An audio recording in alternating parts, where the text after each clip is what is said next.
Guys all my friend, আমি আজকে আপনাদের সামনে একটা ছোট্ট শর্ট ভিডিও নিয়ে আসলাম।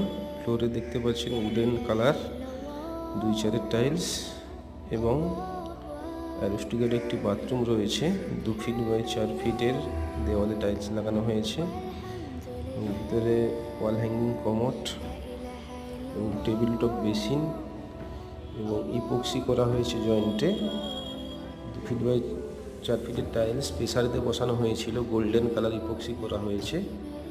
তো লুকটা কীভাবে আসছে, এতে ভালো লেগে থাকে লাইক কমেন্ট শেয়ার এবং সাবস্ক্রাইব করবেন। বিভিন্ন রকম ভিডিও দেখতে পারবেন আপনারা। ছোট ভিডিও ছিল, জাস্ট কমপ্লিট লুকে আপনাদেরকে একটু দেখালাম। বিভিন্ন ধরনের কাজ হয়, সময়ের প্রবলেমের জন্য ভিডিও আপলোড করতে পারি না বন্ধুরা। বিভিন্ন ধরনের ভিডিও দেবো আপনাদেরকে। Thank you.